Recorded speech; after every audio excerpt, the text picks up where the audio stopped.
detta att människor knappast har mat för dagen gör att man blir desperat. Det är så alltså. Där ser man människor som blir uthungrade. Om man ser djur, till exempel om man har råttor här som inte har någon mat, de kan kasta sig på, till och med nästan på människor, äta vad som helst i en desperat situation. Och nu håller världen på att komma in i den här desperata situationen där man måste finna någon lösning på sitt liv och sina länder. Och det är detta man inte har lyckats i Europa. Man har försökt, man har pumpat pengar, det ena efter det andra, och det bara verkar sprida sig. Och därför så går vi mot, jag läste en bibelvers och jag skriver om det i det nya numret av Flammor här, om Herren röjer, så står det i Uppenbarelseboken 17 och 13 om de ledarna som fanns då här i den återupprättade romarriket, vilddjuret som det står. Och det vet ni från Danielsboken att det romerska riket liknade ett vilddjur. Och så möter vi det, för att bli väldigt gott i undervisningen här, så möter vi det i Uppenbarelseboken. Och då förstår vi att det blir en ny stormakt där det gamla romarriket är. Och det är denna vi har nu. Det stämmer precis. Men så står det om en del av ledarna här i vilddjuret. Det behärskas av en och samma ande och överlämnar sin makt och myndighet åt vilddjuret, den personifierade ledaren. Man klarar inte av det. Och det har man hört i nyheterna att Europa saknar ledare. De klarar inte av det här. Och därför så vill man finna en lösning på ledarkrisen. Och finns det en som träder fram då, stiger fram och kan lösa det. Även om den ska räddas så behövs det politiska styrmedel och det behöver så att säga politiska direktiv över länderna. Då behövs det en stark ledare. Och nu sa Jan Persson häromdagen att han tror att det blir en EU-skatt. Så att medborgarna knyts in här i det här. För då måste man registreras för att betala en EU-skatt till det sjunkande skeppet i Europa. Och då har vi precis samma bild som vi hade när Jesus kom första gången. För då fanns stormakten, och vi läser om Josef och Maria. De begav sig för att skattskrivas, stod det, till Betlehem. De registrerades. Det var en enhetlig valuta, det var en enhetlig skatt. Och så vår förre statsminister sa det, tror jag, häromdagen. Och det har de talat om. Alltså vi är framme vid slutskedet, slutfasen utav de här händelserna. Här har jag också en artikel jag plockat fram, jag hade flera stycken här, men vi ska gå in i slutet här utav vår samling. Men det blir ju bara skisser, det blir lite utkast och så får vi själva bedja och tränga vidare här i det här. För jag tror att ni följer med. Men läs det profetiska ordet och läs vad som står här i dagstidningarna. Till exempel så här: krisen kan bli eurons grav. Och det är klart, då är vi där i Uppenbarelseboken, det 13:e kapitlet, där det står om ett nytt enhetligt system som tvingas på människorna. Ja, då har vi detta. Jag visade på det 17:e kapitlet där man överlämnar sin makt, den politiska makten, för man klarar inte av det. Och här ser man överlämnar allt i ett nytt ekonomiskt system. För det gamla måste då haverera för att ett nytt ska kunna presenteras. Annars så byter man inte ut ett fungerande ekonomiskt system. Så att det är signalerna som vi upplever och hör faktiskt dagligen i våra nyheter. Och människor begriper ingenting. Men när vi läser det profetiska ordet så förstår vi vad det här är signaler på, helt enkelt. Att ett nytt ekonomiskt system är på väg, för det gamla klarar inte av, fungerar inte, helt enkelt. Och då så kan det ju bli så att det här måste havereras. Och då så skriver Ulf Nilsson så här: det är mycket troligt att en förvärrad kris, lika med stillestånd i näringslivet. Och hörni, redan så har bara i Sverige mängder av människor fått gå från sina arbeten bara på grund av ryktena om den ekonomiska krisen. Och ändå har Sverige en av de bästa ekonomierna i Europa. Men det är friställningar, jag läser om hemma i Vetlanda. 20 avskedas där och olika människor på olika håll. Alltså det är bara ryktet utav en ekonomisk kris som har gjort att man drar ner. Vad kommer inte då att hända vid verkligheten av den? Och då så skriver han så här, att det lika med stillestånd i näringslivet skulle betyda att euron kollapsar. Med konsekvenser så enorma att ingen än så länge ens vågat försöka beskriva den. Kort sagt, syndafloden. Ja, man kan läsa allvarliga väckelsebudskap i profanpressen och utav profana reporter.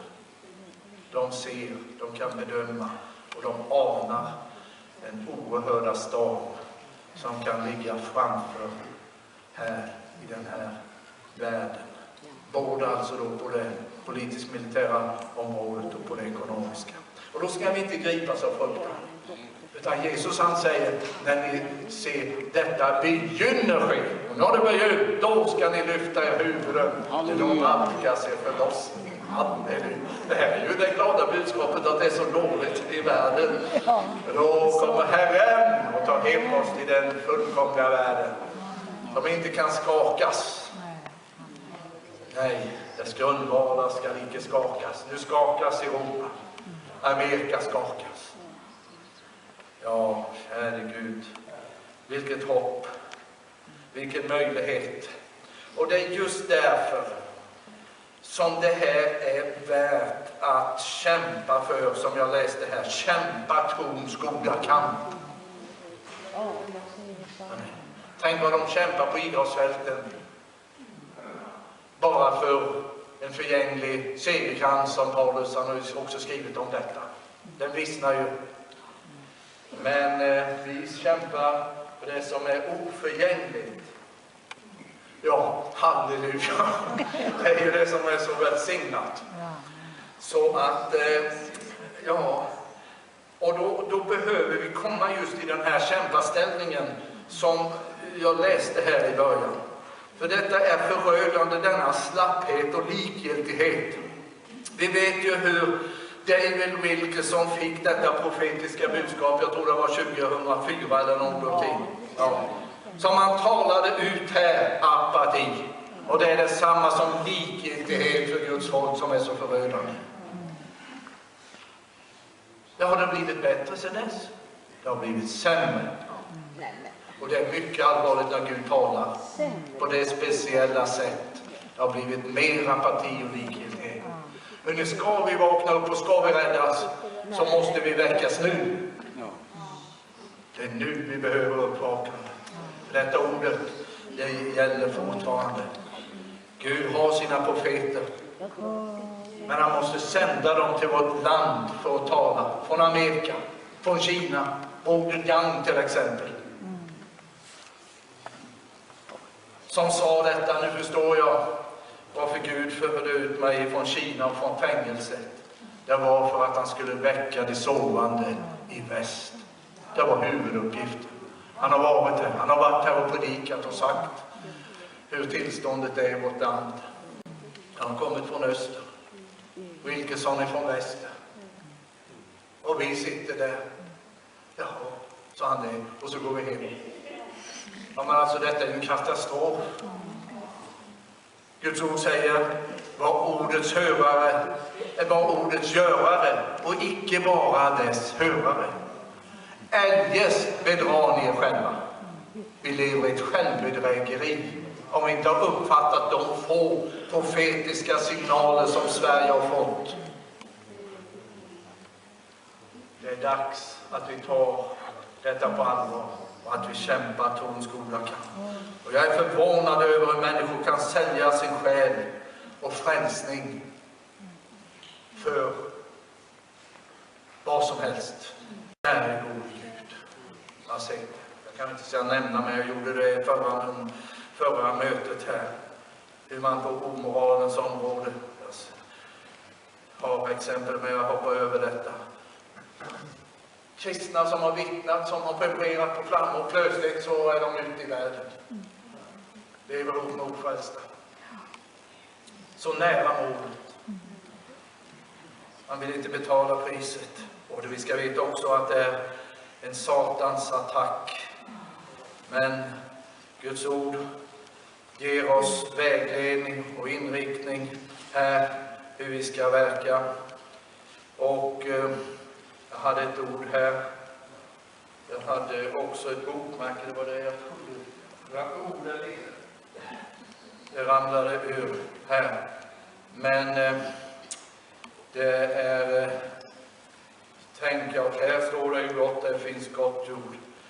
Här skriver Paulus: jag hävdar att den här tidens lidande väger lätt i jämförelse med den härlighet som kommer att uppenbaras och bli vår. Hörrni, det är lidande, det är mörker, men det väger lätt i jämförelse med detta. Och så ett sista ord här innan jag avslutar. Och därför är det återigen Paulus uppmaning. Den andra var ifrån första Timoteusbrevet, och så skriver han i det andra Timoteusbrevet, och det är det sista han skriver. Och det skriver han till den unge Timoteus, den kommande generationen. Och det är vi som tar emot det här, den sista generationens budskap. Och då så skriver han i det sista: gör allt du kan för att bestå provet inför Gud. Vilket budskap! Det är annat än apati och likgiltighet. Gör allt du kan för att bestå i provet. Det är domsöndag idag. Det kommer en dag när vi allesammans ska träda fram och göra räkenskap för våra liv. Räddningen för detta är att göra allt vi kan för att bestå i provet. Det är den hälsning som Gud ger oss här. Och Gud välsignar, säger jag här i Stockholm. I detta Sodom och Göteborg, god morgon. Och det är inte så mycket bättre hemma i Småland heller. Men hörni, vi har en jätteuppgift att vara salt och ljus i den här staden. Och ju mörkare det är, ju mer märks ljuset. Jag vet, är det ljus och det finns ett ljus, ja. Då syns det inte så mycket. Men är det kolmörkt och det finns ett ljus, så lyser det. Om det så bara sånt där lite värre med ljusen, om det är kolmörkt, halleluja, så är det starkare. Och det är inte ljuset som ger vika, utan när man tänder ljuset så är det mörker som ger vika. Det kvittar om det är så ett litet värmeljus, och om hela den här kyrkan som är stor, så vi bara hade ett värmeljus, så är det som drar bort mörkret. Det är inte mörkret, det är mängder med mörker på om man jämför med den här lilla ljuslågan. Men det kan inte släcka ljuset. Nej. Så var det som ljusets barn, heter det också. Och så säger Jesus så här, jag läste också detta här: vaka alltid och be om kraft att kunna undfly allt detta som ska komma och kunna bestå inför människosonen. Det läste jag också innan jag gick fram här. Och då säger Jesus: vaka och be. Och genom att vi har sån här förkunnelse så får vi vaksamhet vad som håller på att hända. Men det måste kompletteras med bön. Vaka och be. Det räcker inte med kunskap. Sluta upp på bönemötena. Är det tisdagar? Ja. Hörrni, det är detta. Och den stora förkunnaren Martin Lloyd-Jones, han säger 3 saker när det gäller bönelivet. Vi behöver bedja. Och det finns 3 orsaker till detta. Den är stora förkunnaren, skaffa böcker utav honom, som betraktas som en av de största förkunnarna genom hela kyrkohistorien faktiskt. Han säger: vi behöver be därför att Gud är stor. Vi behöver tillbedja.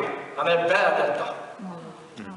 Vi behöver bedja därför att vi har en fiende som är fruktansvärd. Och vi behöver bedja därför att vi själva är så svaga. Kom ihåg de 3 punkterna. Det motiverar för att vara i bönesamlingen här på tisdag. Åka hem och bedja. Vaka och bed. Det är orden från Jesus. Med de orden så vill jag sluta här. Och vi beder nu att den heliga Ande ska hålla eftermöte i våra liv och förvandla ordet till gärningar, handling och välsignelse och frälsning. Himmelske Fader, vi ber dig genom Jesu Kristi namn att du ska verka i våra liv utan undantag. Herre, ber jag för oss var och en. Du har en gudomlig unik plan med oss. Herre, det finns inget bättre beskydd än att vara i centrum utav den. Tack att du kallar på människor här just nu som har befunnit sig vid sidan av den, in i centrum, och välbehaget får komma över den. Eldstoden om natten och målstoden om dagen ska leda den, halleluja, från denna stunden. Jag bara tackar dig, Herre. Tänd en låga i vår ande som får flamma upp. Verka här i Stockholm. Verka i dessa enskildas liv. Verka i denna församling. Och verka i andra församlingar. Herre, det är vår bön. Och vi lyfter upp allt det här inför nådens tron och beder.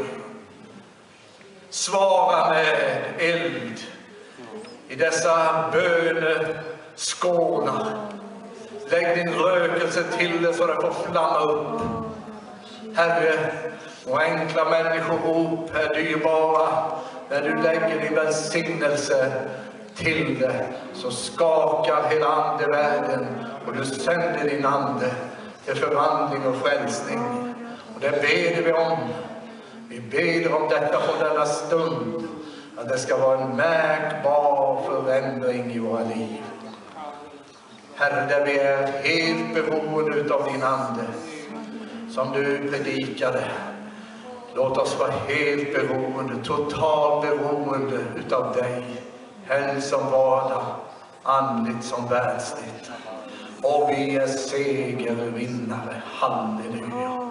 Och jag tackar dig för att det får sluta i triumf. Tack för att du verkar här. Och att det inte är en tillfällighet för det som har kommit hit idag. Därför att du i kärlek drog dem hit för att fortsätta att verka. Herre, upprätta, lägga till rätta, frälsa och ge seger.